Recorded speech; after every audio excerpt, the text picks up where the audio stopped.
Magandang hapon po sa lahat.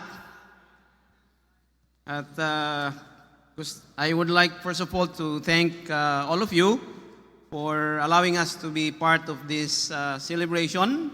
Ako po ay natutuwa at nagagalak na kami po ay naging bahagi po ng pagtitipong ito. At yung aking may bahay po ay first time na mapunta ho dito sa Mindanao at natutuwa po siya at kami nagpapasalamat kay Pastor, kay Ma'am Gemma for hosting us, and they have put us in a very nice parang hotel. At salamat po Pastor sa inyo pong hospitality.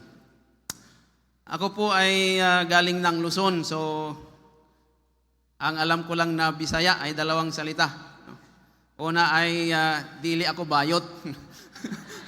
Kag suroy-suroy, yun lang ang alam kong Bisaya. But anyhow, I'd like to share with you God's Word, and hopefully ngayong hapon po ay maging pagpapala po ang ating pong pag-aaralan sa hapong ito. So, since this is a church anniversary, I'd like to talk about commitment to the church. So that's the title of our lesson for this afternoon. And I'd like for you to turn your Bibles, if you would, in the book of Ephesians chapter 2, verse 13 down to verse 22. Ito po yung ating pong babasahin sa hapon ito, sa ating pong Bible reading. So I'd like for you to turn your Bibles in this passage. So let me read to you. Basahin ko po itong maikling talata, Ephesians chapter 2, verse 13 down to verse 22. But now, in Christ Jesus, ye who sometimes were far afar off, made nigh by the blood of Jesus Christ. So tayo po, minsan sa ating buhay, malayo po tayo sa Panginoon. But because of the Lord Jesus Christ, we were brought close to God. Napalapit po tayo sa Panginoon dahil po sa ating pong Panginoong Hesukristo. For He is our peace, what made both one, and had broken down the middle partition between us, having abolished in His flesh the enmity, even the law of commandments contained in the ordinances, for to make in Himself of twain one new man, so making peace. I'd like to jump to verse 19, so we will be going around verse 19 for our lesson. Verse 19 sabi po, Now therefore, ye are no more strangers and foreigners, but fellow citizens with the saints and of the household of God. At dahil po sa ginawa ng Panginoon sa atin, sabi po dun sa verse 19, hindi na po tayo strangers. We are now no longer foreigners, but we are citizens. We are one local body with the saints in the household of God. So, may God bless the reading of the scripture sa binasa po natin sa hapong ito. So I'd like to turn our attention with the word commitment. So naririnig po natin sa simbahan. Many times we hear the word commitment, but what does that mean? Ano bang ibig sabihin? So I grew up in a church. It's a small church, and I heard many things. And I do have a small mind. Ano bang ibig sabihin nun, yung commitment na yan? No? And so this afternoon, I'd like to at least make it simple to people like me, those that have a small mind. But commitment is a word which means it's a pledge that you are making. It's a promise, no? Isang pangako. And it is not just a pledge that you are making, it's not just a promise that you are making, it also involves an action. So hindi lang ho tayo nangangako, no? Meron tayong hangarin na gawin yung ating pong pinangako sa either sa Panginoon o sa ibang tao. So that's the word commitment, or to commit, or to be committed. Now there are things that is not going to prosper in life, in practical life, without commitment. So may mga bagay sa buhay po natin na hindi yan aabante, no? Hindi ho yan uurong kung wala pong commitment. So an example, so if you could help me, what would happen if a parent is not committed? Tulungan niyo po ako, no? Mga parente, itaas yung mga kamay, no? Hindi niyo ako tutulugan, no? Itaas, mga parente po kayo, itaas yung ating mga kamay. Amen? Sige ho, itaas natin. Ikaw ay parente. Yes. Yes. Salamat po. Mukhang hindi ho kayo natutulog. So, what would happen if we are not committed as parents? Ako po ay I have 3 children, no? So we will be a failure. So that's an example. So without commitment, we are going to fail as parents. In marriage, sa pag-aasawa, no? Kung hindi ho tayo committed, anong mangyari sa pag-aasawa? Magagalit si Mrs., no? Hindi ho tayo bati kung tayo po ay hindi committed. What about our children? Commitment is also needed among our children. So if you are not committed in your studies, sa pag-aaral, hindi ho kayo porsigado, walang commitment. So anong mangyari? Itong batang, what would happen? You are going to fail in your test. So kailangan po ang commitment. And even in the local church, I believe that this church is a committed church. I praise God for a pastor that is committed, but it does not mean because you are now celebrating your 16th anniversary that it's now time for us to stop. Ay, tama na, pastor. Nagampanan ko na yung aking commitment sa simbahan. Ay, hindi po. Magpapatuloy po tayo sa ating commitment sa ating simbahan. At in the passage, dito sa binasa po natin, the writer, which is Paul, explained or he has given some reasons why we should be committed in the church. So there are ground rules. Ano yung dahilan?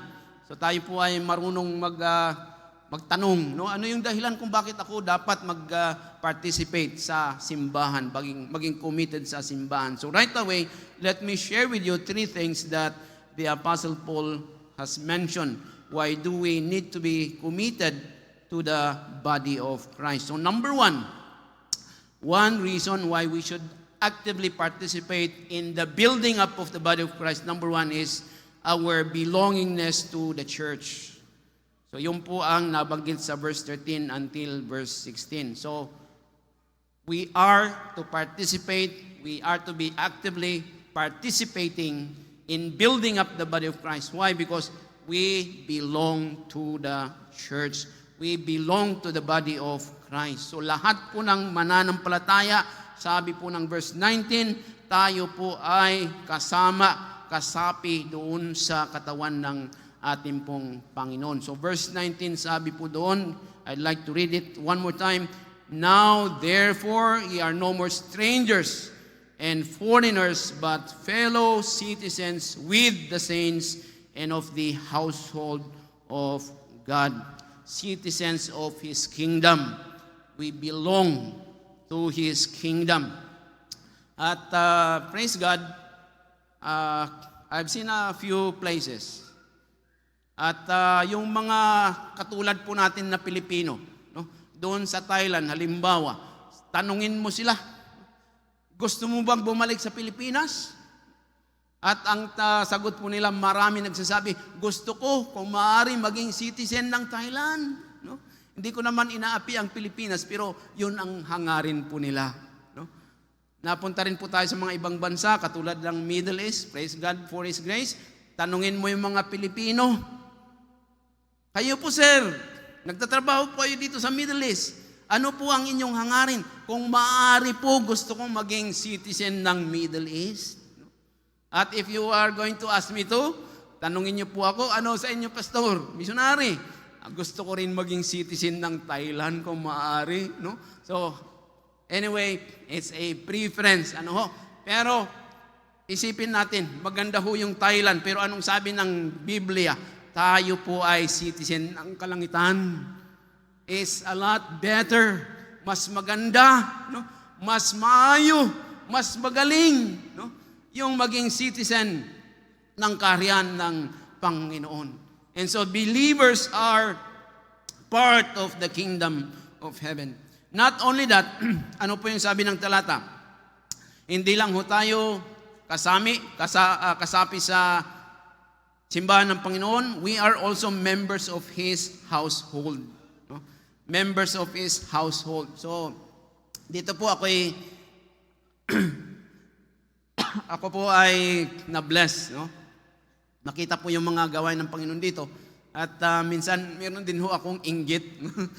I'm just a human being like anybody else. But sabi ko, sangarin ko sa Panginoon, gusto ko rin maging ganyan. No? May malaking bahay. No? Siguro magandang manirahan sa ganyang bahay. No?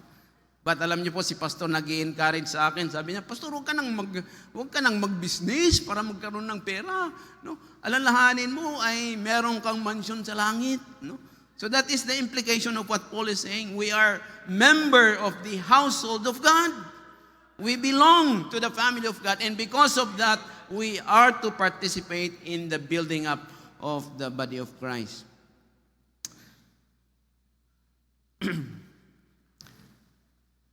So what does it mean? No, ano bang ibig sabihin yan para sa atin? No? Na tayo po ay nagiging kasapi doon sa katawan ng ating pong Panginoon. So what's the implication? So dahil po tayo ay nasapi doon sa katawan ng Panginoon Jesucristo, alalahanin po natin na una sa lahat, yung ating pong your belongingness, you being part of the body of Christ is precious to us. No? Yun po ang ating alalahanin. No? Sabi po ng Panginoon, or si Pablo, the cost of you belonging to the body of Christ is priceless. No? Pagiging bahagi ng katawan ng Panginoon ng Hesus Kristo ay hindi ho pwedeng mabayaran. And many people are taking this for granted. So alalahanin po natin na malaking pribilehiyo na maging kabahagi ng katawan ng ating pong Panginoon. It's priceless to be a part of the family of God. We are bought with a price, and it is the precious blood of our Savior Jesus Christ. Another thing, it means that we have a divine basis to involve in the affairs of the body of Christ. So hindi lang po sinasabi, ikaw magkuhan, ikaw ganito yung gawin mo. Ang nag-utos po sa atin ay yung ating pong Panginoong Hesus Kristo. So malaking pagpapala na tayo po ay naging bahagi po ng ating pong simbahan at katawan ng ating pong Panginoong Hesus Kristo. And so because of that, we are to participate. We must be involved because we belong into the body of Christ. We are to continue supporting the work of the ministry and be a blessing to the church family because we belong to the Lord and to His other. Not by human means, but through the death of our Savior Jesus Christ. So yun po ang unang dahilan. No? Bakit tayo maging committed? Because of our belongingness. Secondly, we also find it in verse 19. Number one is because of our belongingness. Secondly is the privileges in the body of Christ. So bakit ho tayo kailangang maging committed? Number one, we belong to the body of Christ. Secondly, because of the privileges in the body of Christ. So ito yung gusto ni Pablo na maintindihan po natin. Nung sinabi ni Pablo na tayo po ay citizens of God's kingdom, there are privileges that is given to us as a member of God's kingdom. So, if you don't mind, magbigay po ako ng kaunting istorya, no? Para maintindihan po natin yung privileges. No? So, nag-istorya yung pastor kanina patungkol sa airport. Doon po sa airport, meron pong lounge. At hindi ho ako nakakapasok sa lounge. Si pastor lang nakakapasok doon. So ako tumitingin doon sa mga bintana. Bakit ano yung ginagawa ng mga tao doon sa lounge na yan? Ano bang meron dyan sa lounge? Gusto ko rin mapunta dyan sa lounge. At sabi ng isang nag-invite sa amin, ni Mrs. Badwa, Pastor, pag dumaan po kayo dito sa airport na ito, dahil mahaba yung stay over nyo doon, bibigyan po kayo ng privilege card. Ano yan? Para kayo po ay makapasok sa lounge. Ay, ganun ba? O, sige, gusto ko yan. Anong meron yan sa lounge? So, hindi ho doon sa airport natin sa Pilipinas, no? Sa Manila, doon sa Middle East. At yun nga po, dumang kami po doon sa airport na yan. Pumunta ho ako doon sa lounge. Ay, Mrs. Badwa, 9 hours yung layover natin. Maganda, makakatulog tayo dito bago tayo makabiyahe uli. Pero ano bang nasa lounge? No?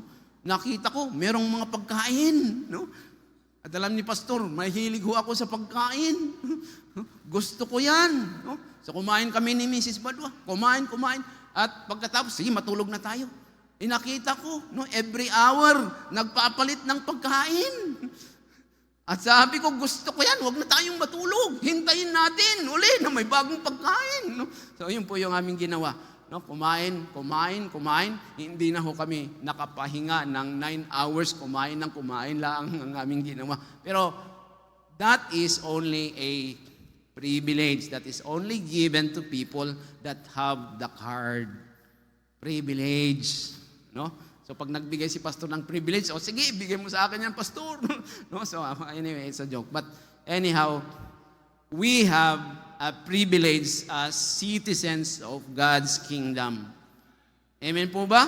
So meron tayong pribilehyo na binigay ng Panginoon bilang isang bahagi ng kaharian ng Panginoon. So ano, pastor, yung mga benefit ng isang mananampalataya? Makita po natin sa Biblia. Number 1, let me just share with you a few of the benefits of being a child of God. Number 1 ay meron tayong protection ng Panginoon. So if you are a child of God, you are being protected by God, and He also has the provision being supplied. So yun po yung makita po natin sa gawain ng Panginoon. Merong protection ng Panginoon. At salamat sa Ginoo. This past many years, we praise God that we have been protected. There were twice in my life I could remember. So ako po yung pilay-pilay na ganyan. Tumawid ako sa kalsada.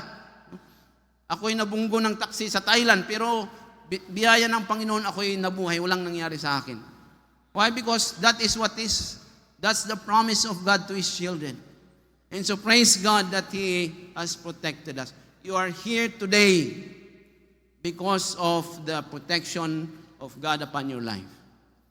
So there's protection. He promised provision. Ano pa? There's the benefit of, when you are serving the Lord, meron tayong inner fulfillment. Enjoy when you are serving God. Yun po, meron tayong kakaibang kagalakan pag tayo po ay naglilingkod sa Panginoon. That's the privilege that God is giving to His children. And many of the members that we have in Thailand, ang trabaho po nila, let me share a few. Sila po ay OFW, mga membership po natin. Sila po ay nagtatrabaho doon sa bilang guro. Marami sa kanila ay ganun yung trabaho po nila. At marami sa kanila, when they are doing their job in the office or in the school, nagbibigay yan ng fulfillment. So even yung mga trabahante dito, no? Pag nagampanan po natin yung trabaho natin, meron tayong kakaibang fulfillment.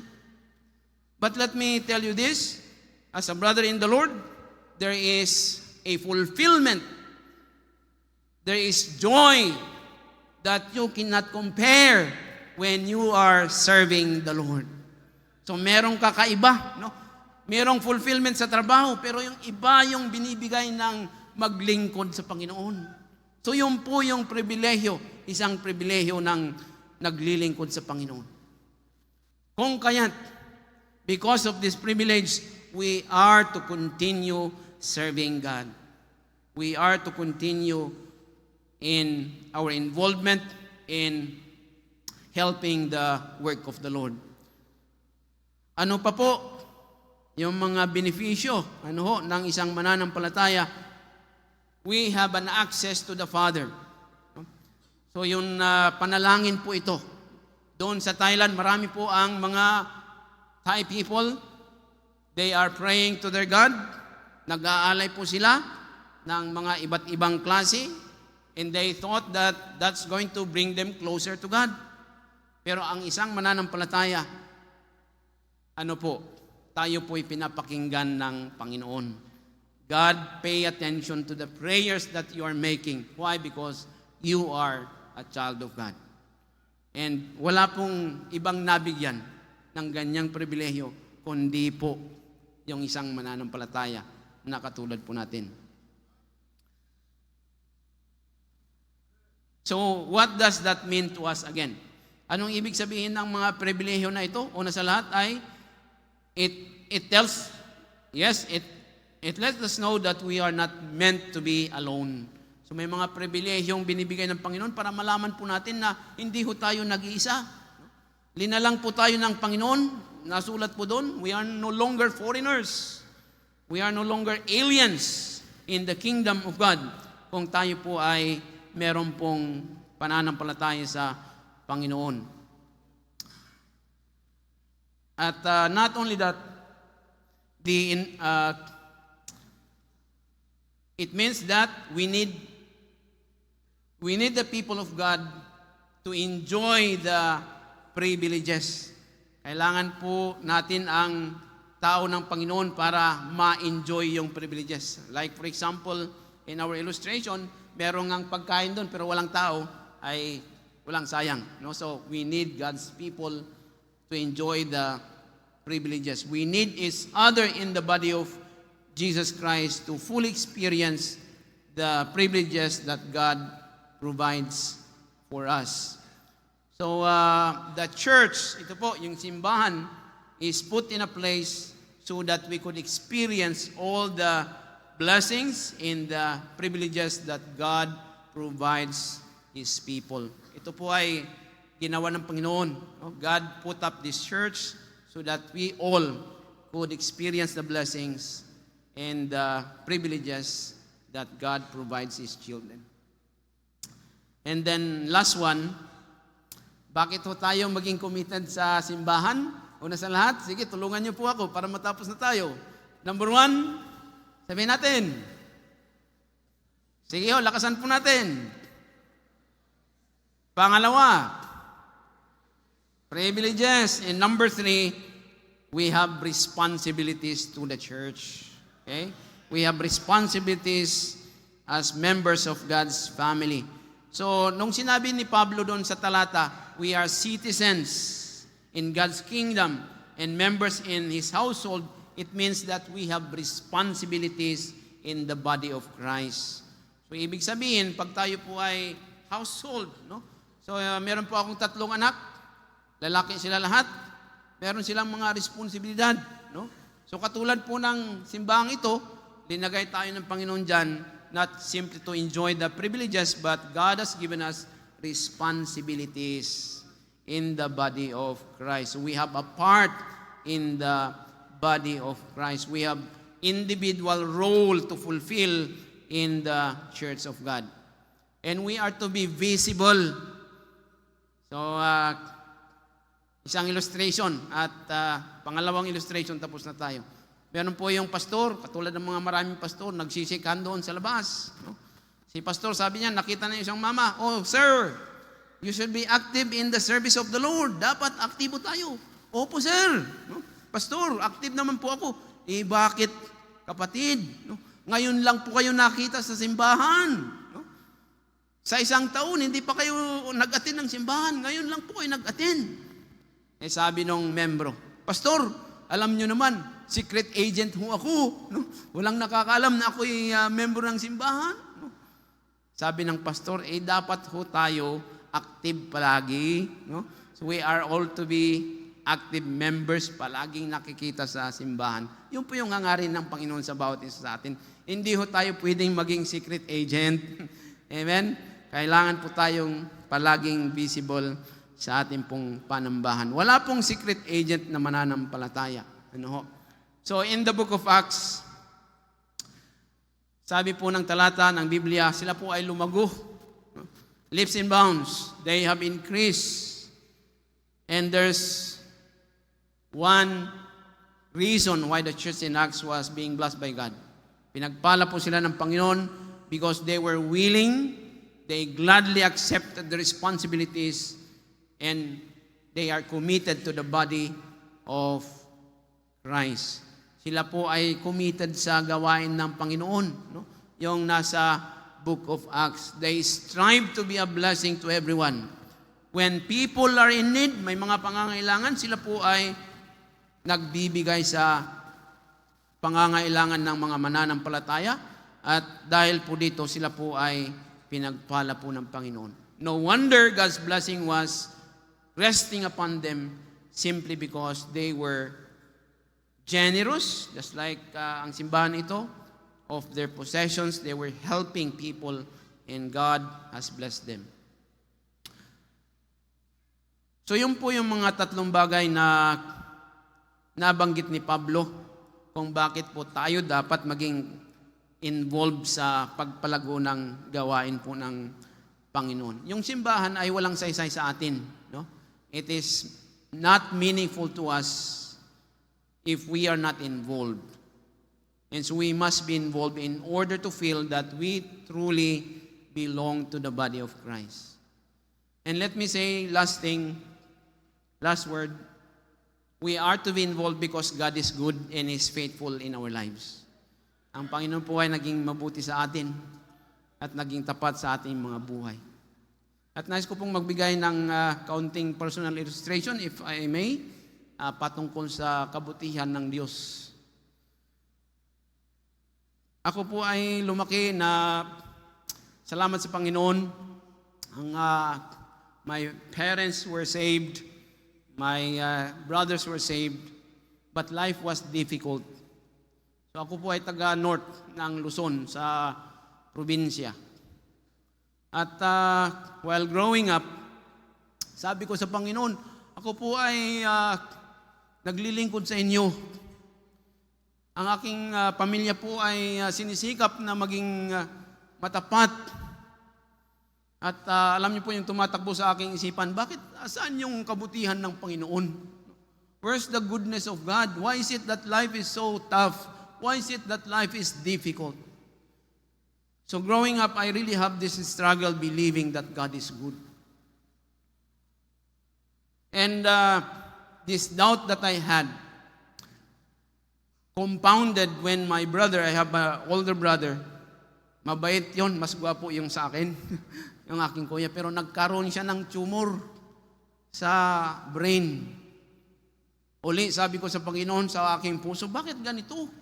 Mga mababait na tao, sila pa yung nagkakasakit. Sila pa yung merong kapansanan. Saan yung goodness ng Panginoon? Where's the goodness of God in all of this? And the situation got worse. Siya po ay, every now and then, he collapsed on the road, natutumba, dahil doon sa kanya pong tumor. So, hindi ho nakakatrabaho. Nagkaroon po ng asawa. At we brought him to the hospital doon po sa Manila. At sabi po nila sa St. Luke's, we have successfully removed the tumor. At ako ay nagkaroon ng kaunting pag-asa. Aba, mabuti ang Panginoon. Pero sabi po niya, meron pong naiwan na tumor doon sa utak dahil pagtanggalin natin lahat, pwede siyang ma-paralyze. And so after that, life goes on. Nagsama po silang mag-asawa. Yung asawa po niya ay nurse na punta po sa Ireland. Pero after many years, tumawag yung kanyang asawa, sabi niya, Pastor, nandun na po kami sa Thailand.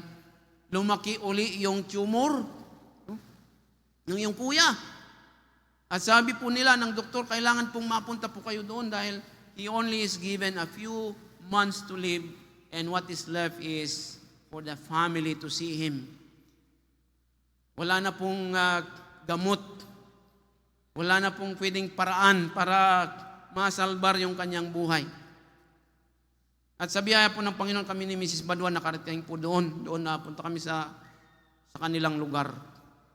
At nung tinignan ko yung kuya ko doon sa kanyang wheelchair, hinawakan ko siya, sabi ko, tinignan ko sa mata yung aking kuya. Mahal ko po yung aking kuya dahil siya yung nagparal sa akin. At sabi ko, Panginoon, saan yung inyong kabutihan?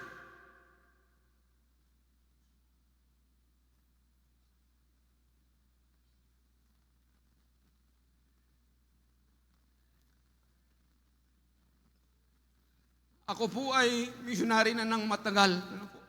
Hindi naman ako ay nagdududa sa kabutihan ng Panginoon, pero alam niyo po yung mga sitwasyon na ganyan ay hindi ko po alam sa inyo. Iniisip ko sa aking sarili, Lord, you have promised in your word that if I'm going to give my life, you would be good to me. But where is your goodness in this situation? Sabi po nila, kung kayo po ay merong problema, puntahan niyo yung pastor.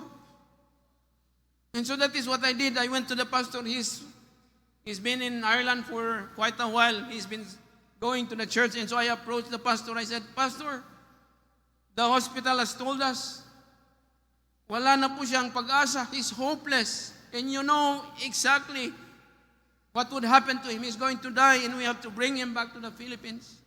So nagtanong-tanong ho ako, magkano pong babayaran if we are going to bring a cadaver back to the Philippines? Mahigit 500,000. Sabi ko sa Panginoon, where would I get this? And so sabi ko, Pastor, you know the problem. So lumalo yung aking sakit sa loob. Saan, Panginoon? Saan yung inyong kabutihan? At alam niyo po, natapagpuan yung pag-asa doon sa simbahan. Dahil sabi po ng pastor, alam niyo po yung kuya niyo, nung ako'y nagkasakit, siya lang yung napunta sa akin. Siya lang po yung nagbisita sa akin sa hospital. And because of what he did, I'm going to pay everything that you are going to spend if ever your brother is going back to the Philippines. And you know what? There is nothing pleasing in death. There is nothing good about death. But you know what? I can say that God is good even in death. Mabait ang Panginoon. Dahil yung pastor, tinupad niya yung kanyang pangako. Namatay nga yung aking kapatid, pero binayaran ko niya lahat. At sabi ko sa Panginoon, makatotohanan po na kayo ay isang Diyos.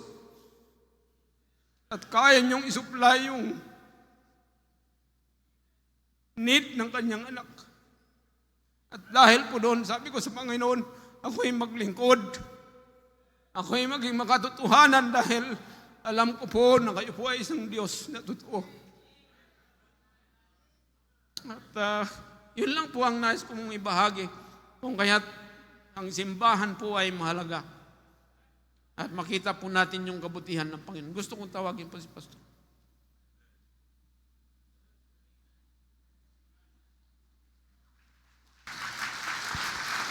Salamat po, Pastor.